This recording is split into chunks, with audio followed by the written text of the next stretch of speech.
Police महासंचालकांनी स्वतः आता हे राहिलीच नाही मुळात, कारण पोलिसांमध्ये प्रचंड असंतोष आहे. पोलीस डिमोरलाइज झाला आहे. सत्ताधाऱ्यामध्ये 3 स्पर्धा लागल्या आहेत. तीनही जण वेगवेगळे आदेश पोलिसांना देतात. त्यावेळेस पोलिसांच्या पुढे प्रश्न असतो की आम्ही काय करायचं. एका घटनेमध्ये तिघांचे वेगळे स्टेटमेंट येतात आणि कोणी आरोपीला कारवाई करा म्हणतो, कोणी आरोपीला सोडा म्हणतो, तर कोणी कडक कारवाई करून सुटलाच नाही पाहिजे. अशा पद्धतीची भूमिका पोलिसावर लादली जाते आणि किंवा मानली जाते. त्यामुळे पोलीस काय करणार. पोलीस हे आता सत्ताधाऱ्यांच्या हातचे बाहुले झाले आहेत आणि वाटेल त्या प्रकारे पोलिसांचा वापर चालला आहे. पोलीस दबावामध्ये काम करत आहेत. पोलीस मनाने, इच्छेने आणि कायद्याने काम करत नाहीत. राज्यात ही परिस्थिती आता निर्माण झालेली आहे. यासाठी पोलिसांना पूर्णतः ताकदीनं संरक्षण देणं हेच आता शिल्लक आहे, किंवा त्यांना मोकळीक देणं, पोलिसांना मोकळीक देणं आणि त्यांना कायद्याचा धाक दाखवणं हे आता पोलिसांनी केलं पाहिजे. प्रशासन, पोलीस हतबल झाल्यासारखं वागतो आहे. हे राज्याच्या हिताचं नाही. राज्याच्या दृष्टीनं हे अत्यंत घातक आहे असं माझं मत. मला वाटतं की जीवे मारणारा माणूस हा कधीच धमकी देत नसतो. धमकी देणारा कधी जीवे मारत नसतो. काल तुम्ही पाहिले घटना घडलेली घोसाळकरांची. त्यांनी धमकी दिली नाही, प्रेमाने बोलवून घेतलं आणि त्यांना तिकडे संपवलं. त्यामुळं धमकी हे पोकळ असते. ती धमकी देणारा हा पोकळ धमकवण्यासाठी, घाबरवण्यासाठी करतो. तरी पण छगन भुजबळ ओबीसीचे नेते म्हणून लढत आहेत. अशा परिस्थितीमध्ये त्यांची काळजी घेणं हे सरकारचं काम आहे. रश्मी शुक्ला पोलीस महासंचालक यांनी म्हटलेलं आहे की आता पोलीस फोटो समोर येतात गुंडांसोबत. आजही एक व्यंकट मोरे नावाच्या गुंडांचा फोटो संजय राऊतांनी दिला आणि म्हणूनच काल मुख्यमंत्री फोटो काढताना चाचपत होते आणि शेवटी त्यांनी फोटो काढूच देणं बंद करून टाकलं होतं. तरी गुंडांची हिंमत कशी झाली मुख्यमंत्र्यांच्या जवळ पोहोचायची. मुख्यमंत्र्यांच्या निवासस्थानापर्यंत जाण्याची हिंमतच कशी होती गुंडांची. त्यांच्या कार्यालयापर्यंत कशी जाऊ शकतात, मंत्रालयापर्यंत कशी जाऊ शकतात. त्यांना घेऊन जाणारा कोण असतो, त्याची चौकशी झाली पाहिजे. तिथपर्यंत पोहोचवणारा कोण असतो, त्यांना भीती वाटत नाही का, त्यांना तिकडे प्रोटेक्शन वाटतं का, त्यांना तिकडे स्वतःचा संरक्षण केल्यासारखं त्यांना सुरक्षितता वाटते का. तर हे तपासण्याची गरज आहे आणि भविष्यात सगळ्यांनी अशा प्रवृत्तीला दूर ठेवणे अत्यंत आवश्यक आहे. पहिले जो परिपत्रक काढलं आहे त्यावेळेस गुलाल उधळला, ढोल ताशे वाजवलेत, फुलांचा वर्षाव करून घेतला. मग आता उपोषणाला गरज काय वारंवार. खरं तर आम्ही मराठा समाजाच्या आरक्षणाला विरोध कधीच केला नाही. ओबीसीच्या ताटातलं काढून घेऊ नका ही आमची भूमिका काल होती, आज आहे आणि उद्या राहणार आहे. त्यासाठी कोणाच्या बापाला घाबरण्याची गरज नाही आणि घाबरायचा काही विषय नाही. विषय एवढाच आहे की या सरकारने तिकडे देत असताना तुम्ही ज्या मुद्दे जे मांडलेत किंवा ज्या आधारे परिपत्रक काढला त्या परिपत्रकातली काही गोष्टी ज्या आहेत त्यातून आंदोलन मागे घेत असताना त्यावेळेस त्यांना समजलं नाही का, त्यांची कोणी दिशाभूल केली का, की त्यांना कोणी फसवलं का सरकारने. तर येणाऱ्या या त्यांच्या उपोषणातून जे मुद्दे समोर येतील ते मुद्दे अधिक ओबीसी आणि मराठा समाजामध्ये दरी निर्माण करणारे ठरू नये. 2 समाज आत्ताच एकमेकाच्या पुढे ठाकला आहे. विशेष करून मराठवाड्यामध्ये फार एकमेकाशी वैरत्व पत्करल्याची परिस्थिती त्या ठिकाणी झालेली आहे. ती पुन्हा वाढू नये आणि महाराष्ट्राचं पुरोगामित्व हे कशा पद्धतीनं शिल्लक राहील यासाठी जरांगेंनी विचार केला पाहिजे. पण जरांगेंनी आपल्या समाजासाठी इतर समाजाचं वाटोळं करण्यासाठी जर उपोषण असेल तर ते सरकारने त्यांना आवरावं, थांबवावं आणि त्यांना देण्यासाठी कोणाचीही हरकत नाही. परंतु माझा थेट इशारा आहे शिंदे सरकारला, आता खूप झालं, बस झालं. एखाद्याला खुश करताना दुसऱ्याला दुखवणं करू नका आणि ओबीसी समाजाचं काढू नका आणि मराठा समाजाला टिकेल असं वेगळाच वर्ग निर्माण करून आरक्षण द्या. ते आरक्षण देण्यासाठी आम्ही पूर्ण सहकार्य करू. छगन भुजबळांना जीवन मारण्याचं धमकीचं एक पत्र आज संतोष बांगर यांनी शाळेतल्या विद्यार्थ्यांना म्हटलं की 2 दिवस उपाशी राहा, मला मतदान करायला सांगा. काय सांगितलं? नाही, काल ते सोशल मीडियावरचं त्यांचं वक्तव्य ऐकलं आणि लहान मुलांच्या पुढे बोलताना तुमच्या बाबांनी जर मला मतदान केलं नाही तर 2 दिवसाचा उपवास करतो म्हणून सांगा किंवा उपवास घडवा. हा संत महात्मा आहे संतोष बांगर आणि हा प्रचंड मोठा साधू संत समाजसेवक आहे. त्याच्यामुळे त्याला मतदान करून जर बाप करत असेल तर पोरांनी उपवास केला पाहिजे. अशी राज्यातील नाचक्की नौटंकी काय चाललं आहे काही कळत नाही. सत्ताधाऱ्यांना कुठला रोग जडला आहे हे सगळं करायचं. मला वाटलं त्यातला हा एक रोग संतोष बांगरला सुद्धा झाला असावा, मतांचा रोग. मतं मिळवण्यासाठी लहान पोरांनासुद्धा सांगायचं की तुम्ही उपवास करा.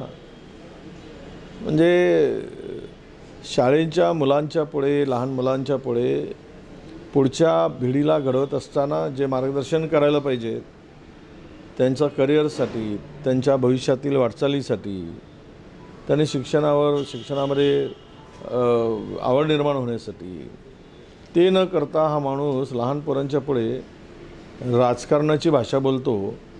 म्हणजे यांना राजकारण सत्ता याच्या पलीकडं काही दिसत नाही. हे आंधळे झालेले आहेत. आमच्या वैदर्भीय भाषेमध्ये हे भोकण्यांचा बाजार म्हणतो ना, तो भोकण्यांचा बाजार वैदर्भीय भाषेमध्ये हा राज्यामध्ये पसरलेला आहे. पाटील सरकार को डराते हैं, धमकाते हैं. क्या सरकार में दम नहीं है? अगर देने का दम है तो दे दो. आधा अधूरा काम करके क्यों छोड़ देते हो?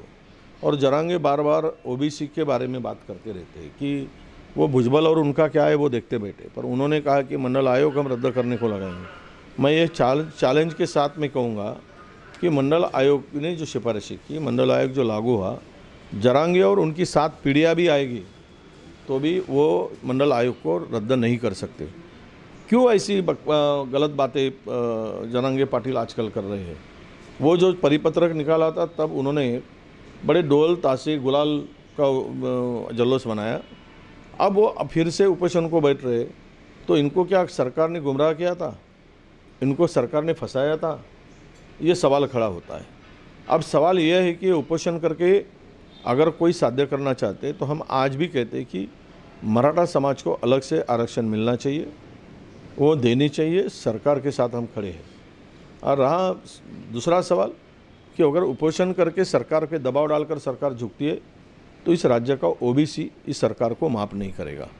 सबको न्याय मिले, सबका हक साबुत रहे, ये भूमिका सरकार की होनी चाहिए.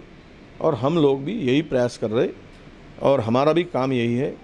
मैं सरकार को आगाह करता हूँ कि जरांगे पाटिल कल से उपोषण पे बैठे हैं. वो उपोषण पे बैठने के बाद उनके तरफ उनकी जो मांगे हैं उसमें ओबीसी का नुकसान न हो, ये सरकार ने ध्यान में रखना चाहिए. और कोई भी निर्णय ओबीसी के हित में नहीं होना चाहिए. और होगा तो फिर सरकार को मुश्किलों का सामना करना पड़ेगा. त्याच्यावर जो आहे जीवघेणा हल्ला करण्यात आलेला. कालची घटना, परवाची घटना महाराष्ट्रामध्ये आता कोणालाही मला वाटतं की सांगण्याची गरज नाही की राज्यामध्ये आता गुंडाराज सुरू झालेला आहे. आणि सत्ताधारीचे गुंड म्हणून रस्त्यावर फिरताना कायदा हातात घेताना दिसत आहे. म्हणजे या अलीकडच्या झालेल्या घटनांमधून खरं तर निखिल वागळेंनी जे काही वक्तव्य केलं असेल, सर्वोच्च नेत्याच्या संदर्भात म्हणाले किंवा पंतप्रधानांच्या संदर्भात, याचं मी समर्थन करत नाही. परंतु कायदा हातात घेऊन कोणाचा जीव घेण्याचा अधिकार तुम्हाला कोणी दिला? व्यक्ती स्वातंत्र्य आहे या देशामध्ये, बोलण्याचं स्वातंत्र्य आहे, लिहिण्याचं स्वातंत्र्य आहे. तुम्ही त्याच पद्धतीनं उत्तर द्या.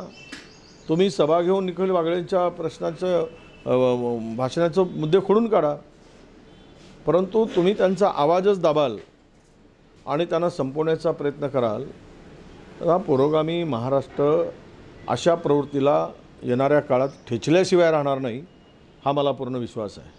आम्ही सर्व शक्तीनिशी ताकदीनिशी निखिल वागळे यांच्या पाठीशी उभे आहोत आणि सत्तेमधील जी गुंडगिरी आहे ती इतकी विकोपाला गेली आहे की ती आवरली नाही तर बिहार एकदाचा परवडला पण महाराष्ट्र परवडणार नाही, अशी परिस्थिती राज्यामध्ये पुढे निर्माण होईल आणि त्याला जबाबदार या राज्यातील हे त्रिकुटाचं सरकार असेल.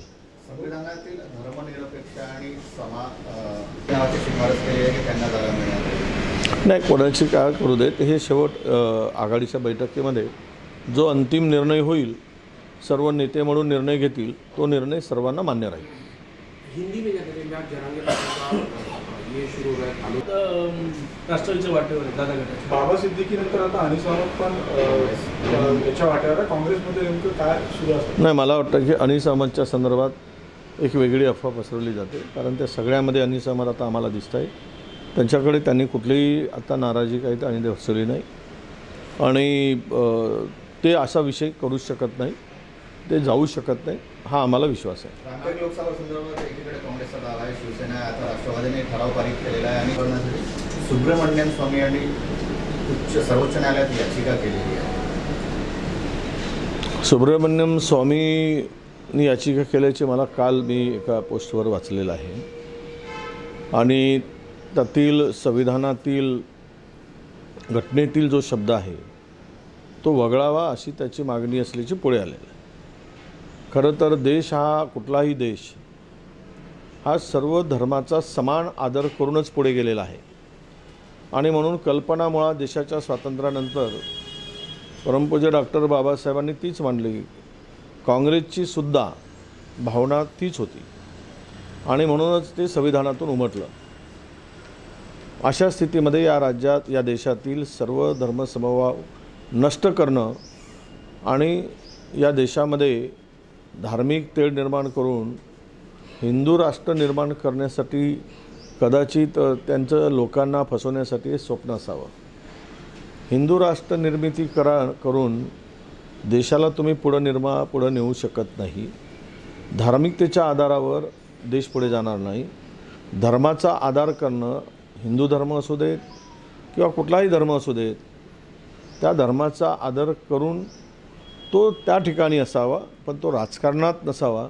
अलीकडे धर्म हा राजकारणात ज्या पद्धतीनं बिंबवला जात आहे हे देशातील उद्याच्या अधोगतीचं लक्षण ठरणार आहे आणि कदाचित होऊ शकेल उद्या नव्या फाळणीचा विषय पुन्हा देशापुढे येईल. जरांगे पाटलांचं आजपासून पूर्ण उपोषण आहे. असं आहे की जरांगे पाटील उपोषण करून वारंवार